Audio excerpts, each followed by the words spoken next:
We're back live on MorningLine. Thanks for joining us on this Monday. We're going Facebook Live. Nick Barris, NC5, if you want to join us there. And you see I'm joined now by Dan Kennedy. Thanks for coming up, Dan. It's been a busy morning. You were here well before I was when this story, broke late last night. But what have you heard new now? I mean, you were in the newsroom and some new details. So the sheriff there at Las Vegas Metro Police has now said that he had excess of 10+ rifles in his room. Wow. We were wondering how he was killed, if he was killed by police. They're now saying they believe it was a self-inflicted gunshot wound, simultaneous, Nick, with the explosion that police used. So it's like he knew they were coming in. Why did you get the sense that he barricaded the door, or? That's what we're hearing. Apparently, police had to use explosives to even get inside that hotel room. And what's remarkable is we're hearing from CBS News that they found him on that 32nd floor because his smoke detector in his room was going off. And there's no telling from all the fumes and emissions from the weapon firing as it was. If that smoke alarm hadn't gone off, how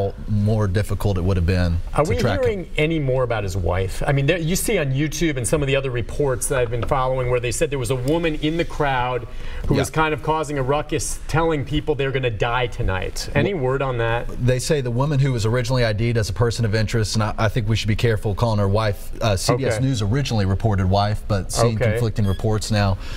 They say she was originally identified as a person of interest, but she's been found outside the U.S., and they believe that she may not be connected to this as originally thought. Oh, the woman that was in the picture that they had been putting up. She was not here. Mary Lou, I believe, maybe. Yeah, her name, so Mary Lou Danley was found, but has not been charged. All we knew, she was a person of interest. We're not sure if she was a roommate, an associate, or a wife. But she was not here. And of course, it's very early in the investigation. They've probably only been speaking with her for a couple hours now. A whole lot can change, but right now they're saying they believe her story, and they believe that she may not have been involved. And that she was outside the country, perhaps. All right, what are you hearing from the country music industry? I know this, of course, Jason Aldean was on stage when this happened. Yeah, so he took the stage at 9:40 last night, and there were a whole bunch of Nashville artists playing last night. I mean, you know the names. Jason Aldean, Luke Combs, Jake Owen, Big and Rich, a whole lot of folks from Nashville. Jason Aldean was on stage when the gunfire erupted. As you've been reporting, a lot of people thought it was fireworks when they heard that sound. It wasn't until Aldean dropped the guitar at one point and ran off stage himself that I think folks realized the gravity of the situation, and it was echoing throughout that crowd of 22,000 people, and you see people just ducking for their lives. Aldean posted on Instagram that he, his crew, his band, they're all safe, they're all alive, and we're starting to hear from other Nashville artists saying something similar, but terrifying moments they'll be living with for the rest of their lives. Are we hearing anything, and this is, by the way, we're showing a picture on the screen right now of the woman here, Mary Lou Danley, who was not charged, but was a person of interest, but you say that she was someone that maybe was out of the country when this occurred, but may have had some relationship with the shooter. So that's where that stands right now. Have you heard anything, Dan, about whether or not any shows that have been scheduled here or anywhere else canceled yet at this point in lieu of what's happened? Or certainly Vegas Strip is shut down right now. Right, and that's a big question following up on today is what's going to happen with originally planned concerts this week. Certainly not just in Vegas. I would imagine that the Strip is going to be shut down as this investigation continues for days, and likely concerts will have to be canceled. But yeah, what are the impacts on Nashville? I'm supposed to go to a music festival this weekend in Memphis. Right. What's going to happen with that? How does security change for these events? Hey, here's my question. This is one thing I want to hear from our viewers, if you can weigh in on this. But Dan and I our opinion's just going to be like yours. My take on this is, I don't know how you prevent it. I don't know how you prevent it. We know how we prevent, explosives and weapons on an airplane. You have to go through that security, TSA, and all of that, and even that sometimes isn't perfect. But you don't want that same type of thing for when you check into a hotel, because we wonder how he got that arsenal in a hotel. How do you, and Dan, you were in the middle of it doing live reports during the Predators' run to the Stanley Cup, and you remember the amazing, incredible scene downtown, which was spectacular and so much fun. Can you imagine the gauntlet of people down there with no place to go, had there been a madman on a roof or a nearby hotel? And if he's willing to give his life, as this individual was probably figured he was going to die last night, how do you stop it? How many times are we in crowds? I mean, you think about New Year's here in Nashville. You mentioned the Predators run when I believe there were 50,000 plus people, up to 100,000.